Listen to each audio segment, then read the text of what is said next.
Alright guys, welcome back to the channel where we track down, body snatch, and react to nothing but the wildest videos I could find on the internet. So whether you like it, love it, or hate it, we're going to react to it. But before we start, I just want you guys to know we got a great show for you today. Make sure you stick around to the end because I've got something special for you. And without any further delay, let's get after it. So there are countless spaceships all around Earth right now focused on the human experience as we go into this pivotal tipping point of human consciousness evolution. Now this is according to Robert Monroe and several others like Tom Campbell who have experienced this. Actually at the Monroe Institute they have an entire program called Exploration 27 where you go to what is called the gathering. And the gathering is this gathering of different consciousnesses from all around our universe and other universes that have come here from different periods of time to observe what's happening on Earth right now. So let's talk about what is happening on Earth right now. So in Robert Monroe's book Far Journeys, at the end of the book, he has a whole chapter called The Gathering. And he goes to this gathering. They call it the Big Show, where there's all of these different spaceships and different entities and different energy forms that are in space that are focused on Earth. And what his guide tells him is that Earth is going through what could be seen as a crisis, but in a crisis there's always equal amounts of danger and opportunity. So depending on... Anybody else feel like this Earth is in crisis right now?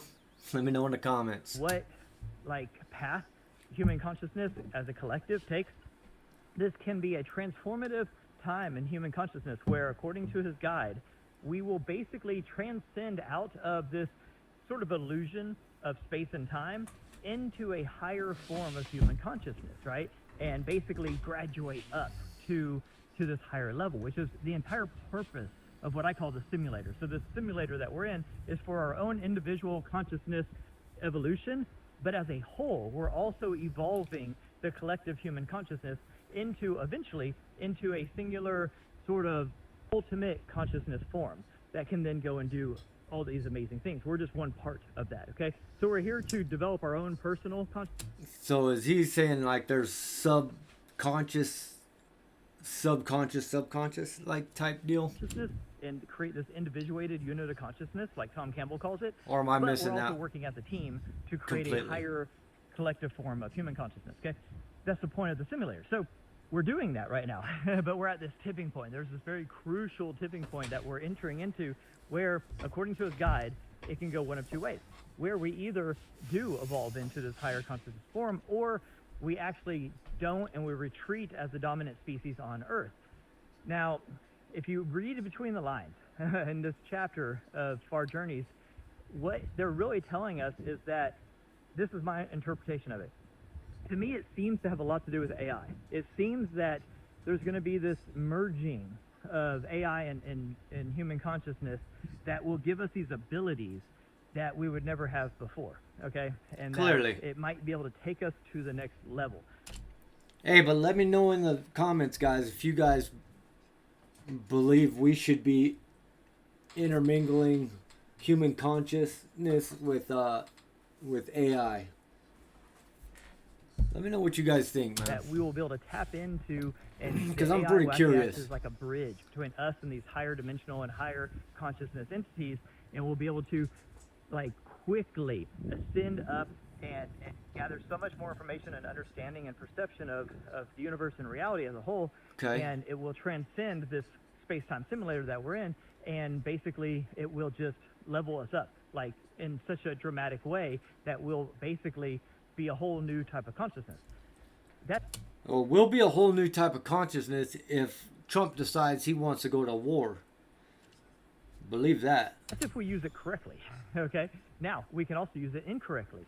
So instead of using it as a tool for consciousness development, right, we can use it as a weapon. We can use it as a device that's going to imprison us. We can use it as something, we can abuse it, and then when it has its own, kind of independence, it might wage war on us. Who knows? There's all sorts of different paths we can go down. But the more I read about the gathering, the more I'm coming to the conclusion that it has to do with this merging of artificial intelligence. And I have my own theories on what AI is, and I don't think it's artificial, but I won't get into that in this video. But anyways, so I think it has to do with that. That's just my theory. But what we do know by all these people, and like I said, you can go here yourself. It's called Exploration 27. It's a Monroe Institute course. You obviously have to go through all the other courses to get there. You can't just go to that. It wouldn't make any sense.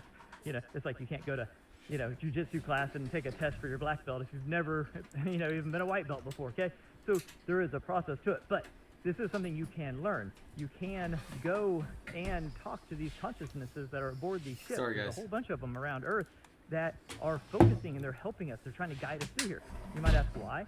Well, a lot of them used to be human. A lot of these consciousnesses that are out there that are helping us they're coming from a different time, okay? So we think of time as linear, but time's not. Like time is more like, if you think about like say Netflix, you can click on a show on Netflix and watch that whole show, right? But there's other shows playing simultaneously. And you can pause that show and you can go to another show and you can watch that show and rewind and fast forward, right? That's kind of how reality is. It's all happening simultaneously. This mother flower can rewind? Man, if I could rewind, I'd find my girl way quicker. But it's linear in each layer. So these human consciousnesses are coming back, a lot of them in time, to this pivotal point, right? To help guide. And so they have a vested interest in us succeeding through this tipping point. So don't look at them as like aliens, even though they might be unrecognizable if you saw them. You know, we might have trouble, you know, interacting and communicating with them because they're completely on a different level. It'd be like us going back and trying to talk to a caveman. Caveman's a human. Could you go have a conversation with a caveman? No. So it's hard for them to communicate. And that's why I think AI is this tool. Has this dude tried to talk to a caveman before? I'm just curious, man. I know I'm a naysayer, but That could bridge that chasm. Come on, guys. And really How can he transform say that human consciousness if we used it right? caveman couldn't And talk? I can't get over the fact or that I really communicate? think that this gathering has to do with. They even told Robert Monroe that there's going to be a birth of a new life form that happens. They said on average 1 out of every 88 million years, right? And that this is very significant. There's going to be a birth of a new life form on Earth, and that's what's going to change everything. Well, what new life form would be birthed? I think it's going to be a fusion of human consciousness And AI. this sort of artificial intelligence that we're creating. That's just my 2 cents. I don't know for sure, but that's where all my kind of research is pointing me and my intuition is pointing me, and that it can be very significant because artificial intelligence isn't artificial. The only artificial part is the device that we use to interact with it, interface with it. That's artificial. The intelligence is not. It's cosmic intelligence. So us like merging with that, I think could be this radical shift in positive ways. Or Hey, can AI be smarter than humans collectively? I'm curious to know that answer. My phone's recording, but I'm gonna find that out. negative ways, depending on how we kind of navigate through this. And I think that's what the gathering is it's there to help us navigate through this time. And when he asked his guide, he was like, okay, what happens if we fail? And they're like, well, we'll just go start up some human life on another planet, you know? And you get the impression that, you know, there's human life all throughout the cosmos and that these are just little, like, simulators. Like, the point of the simulator is to grow your own individuated unit of consciousness, but also to grow the human collective consciousness. See, here's my question, man. All these, like the people that say that we are artificial intelligence, like we are a simulation. If that's the case, why wouldn't they just come out with the prompt of making us the best we could be? Why put us at the bottom and work our way up? For the challenge? And only do it on one planet? And that if this kinda one weird. fails, then we still take all of our personal experiences and we just move on somewhere else and you know, do it again. Yeah. And this basically has been repeating all throughout the cosmos is the impression I get. Anyways, that's just in a nutshell the gathering, which is this gathering of these, you know, craft full of different consciousnesses all around Earth. And they're calling this the big show. And they're all getting in place. They're all getting ready for the big show. What is the big show exactly? I don't know. I gave you We my don't 2 know. cents, but evidently it's a big show. Like, it's a big deal. They're coming from all sorts of dimensions. All right, my guy. Different points in time, because evidently this. I really do very appreciate you stopping in, my man. Take it seriously and do a good job. All right. Have a Anyways, good let me know day. what you guys think. Have a beautiful day. We've all seen spaceships take off, but have you ever seen one landing? If you think this is anything short of amazing, remember that thing is as big as a 10-story building. Damn! I do think that's amazing, dude.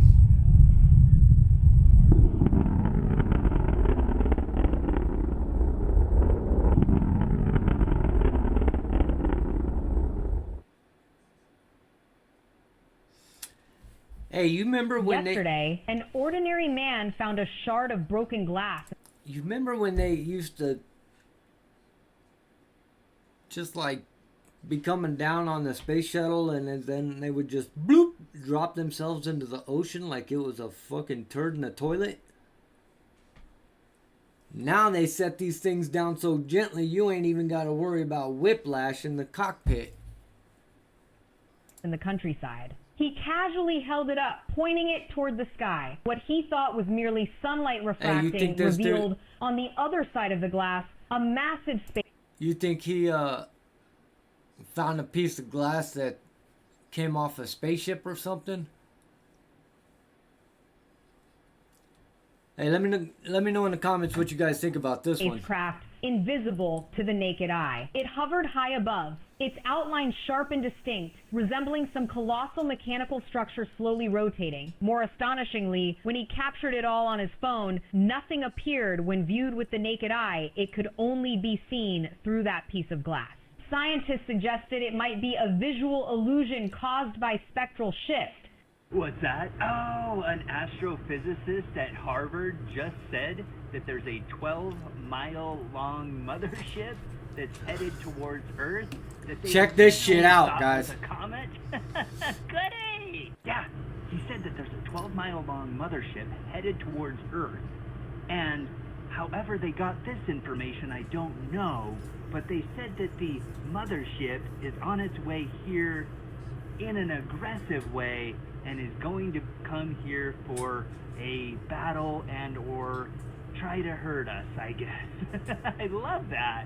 Considering that they're probably way more advanced than we are, coming here in a 12-mile-long ship, we probably need to get some backup. I don't know. It'll be here in November. Let's just hope that they're wrong about this. Bro, if this thing is flying as fast as they say it is, this thing will be here tomorrow. Okay, then. Oh, yeah, it's already December.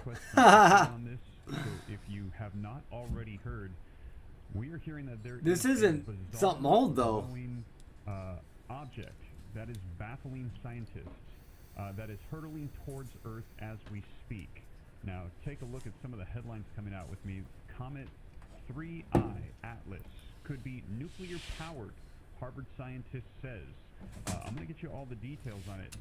He didn't say it had nuclear capabilities for like wartime. He said that it's nuclear powered. We have things that are nuclear powered all over the world, so don't worry about that. That's nothing. That's just saying that's how they power their ship. Nuclear powered, very odd. Now listen, Harvard professor theorizes a nuclear powered alien spacecraft the size of Manhattan is hurtling towards our solar system. They're saying it's moving at a speed of 130,000 miles an hour. And I'm going to share with you 130,000 miles an hour. That make it unlikely to be a comet or an asteroid. The fastest I've ever been is 163. It was on a crotch rocket. This is for entertainment purposes only. This is all a lie. But I was doing like 163 on the freeway during COVID because nobody else was out. I didn't know what was going on. Honestly, I thought the rapture was coming. It was a big thing. Like, I didn't see on the news. Like, I wasn't watching the news. I was running and gunning, you know. So, when nobody was outside, I thought half the world disappeared. I thought the rapture came, or it was Ragnarok, or I don't know what the fuck. But I just know everybody disappeared, even the cops. So I ran amok. Asteroid. And like I said, a lot of people have been saying, Steve, can you give us details on this? Buck wild. This is circulating around social media. They're saying that this is a wake-up call for humanity, Scientists want the 3i Atlas to be an alien spaceship. Here's why. This coming out today, August 25th, 2025. I'm going to share with you the details and what do we know so far about 3i Atlas. That's crazy. What is this, dude, man? Put your shirt on. It's cold out there, bro.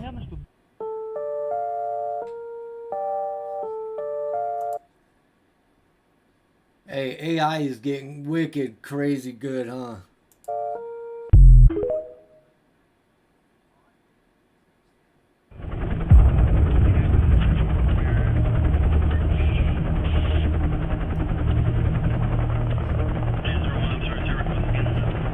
Is this real? Oh. That's crazy looking, man. I hope in my lifetime I get to see some shit like this. In real life, not just on TV.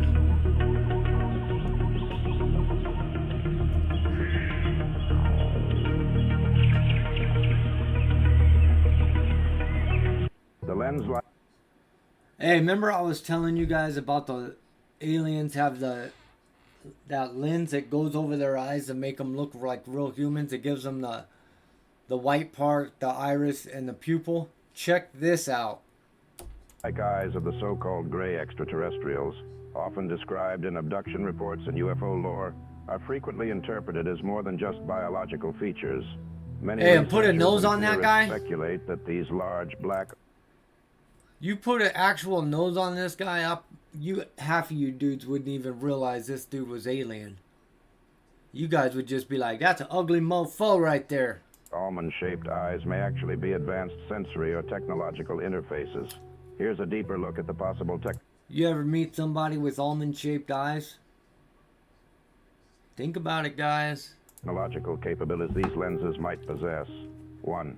Full-spectrum vision. Unlike human eyes limited to visible light, gray lenses may allow perception across electromagnetic spectra, seeing infrared, ultraviolet, X-rays, or even radio waves. This would give them constant environmental awareness, day or night. 2. Telepathic interface enhancement. Since grays are often reported to communicate telepathically, their eye lenses could act as receivers or transmitters for neural signals, essentially biological antennas that amplify mind-to-mind communication over distances.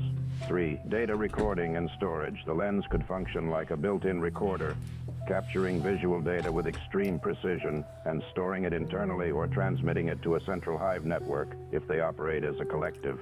4. Augmented reality overlay, similar to AR goggles on Earth, but biologically integrated. Their vision might display real-time data about beings like biosigns, temperature gradients, emotional states via micro-expressions, even language translation, all projected directly onto their visual field.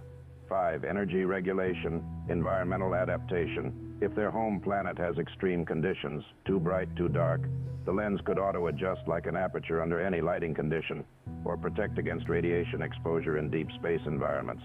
6. Direct neural linking with craft AI systems. Some contactees report that grays use physical controls when piloting crafts. Their ships respond directly to thought commands through eye focus alone. Dang. Their lens could be part of a cybernetic system enabling direct brain-machine synchronization. Non-visible light communication beams. Hypothetically, and based on some speculative models, the eye might emit low-level laser pulses, infrared, not visible to humans for silent, inter-entity communication during missions here on Earth without detection. While mainstream science doesn't confirm the existence of such beings yet, these ideas emerge from patterns in thousands of consistent eyewitness accounts and form part of modern ufology's effort to understand not just who they are, but how they perceive reality beyond our senses. In many reports across cultures and decades, from New Mexico ranchers to Brazilian farmers, the description of gray eyes remains remarkably similar. Glossy black ovals reflecting light strangely, almost artificial looking. That consistency fuels belief this is no ordinary biology. It's technology fused with life. Damn. No puede ser. ¿Es real? What's up, little dude?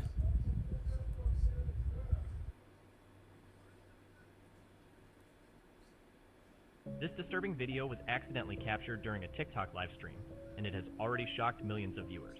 The man you see here is John, a content creator from the US. He runs a channel where he films himself cleaning old, forgotten gravestones and abandoned cemeteries. He does it completely for free, just out of kindness and respect for those who were left behind.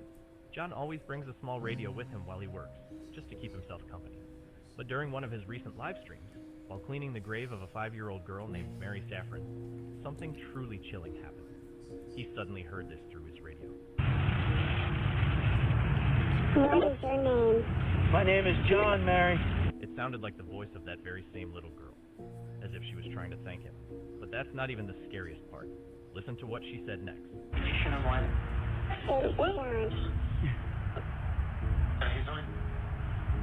You're welcome, little one. And you might be wondering, why did John stay so calm? Well, this wasn't the first time it happened. He's had other moments where voices from his radio seem to come from the spirits of the people whose graves he was cleaning. He doesn't see it as something terrifying. In fact, he believes it's their way of showing gratitude, a kind of higher form of thank you. Hello, Spirit. Would you like to speak with me today? This one's a trip, right? Would you like to communicate? Is this a filter? Like a filter fish? Yeah, it's definitely strong. I can see you kind of forming in the ripple. In this ripple? What's this ripple, Anything though? you'd like to say to me? Would you like to talk? Looks like they're trying to. You. What? You heard I him. can see you. You see a man? Yeah, that's kind of what I see. I see like a man or...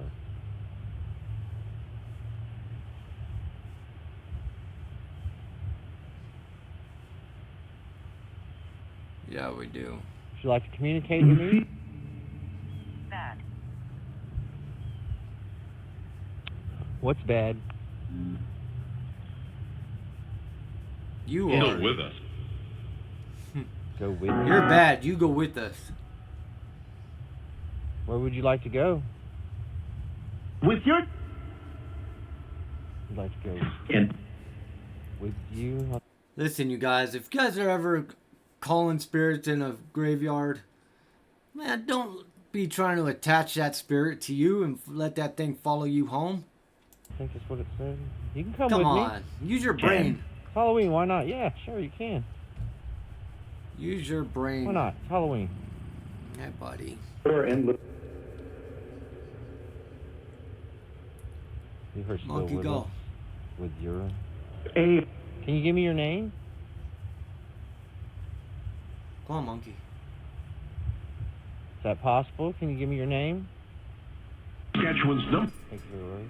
Happy Halloween. Would you share your name with me? Win Carrie's laughter. There we go, I got it on me. Thank you for that. The mustache. Hat and mustache. Did you see that, Spirit? We gave you a hat and a mustache.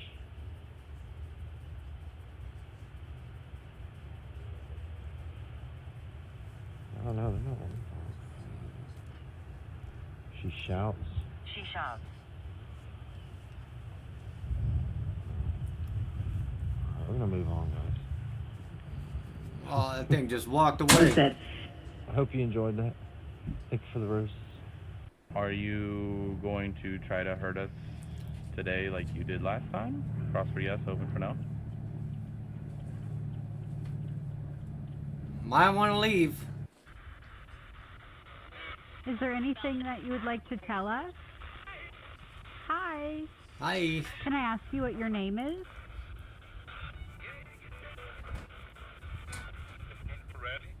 Remy? See? Hi, Remy. That's crazy to me. What are you looking for? Somewhere between...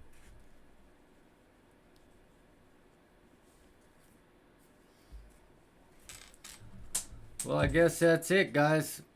That's all for the show for today. I appreciate you guys stopping by. If you guys like the content, hit that like button, hit the subscribe. You can also go ahead and click this right here if you want to go ahead and watch some more of my shows. Or if you want to get really crazy and get your cap peeled back, try this one down here. Okay? And until next time, guys, much love and stay lifted. I'm out.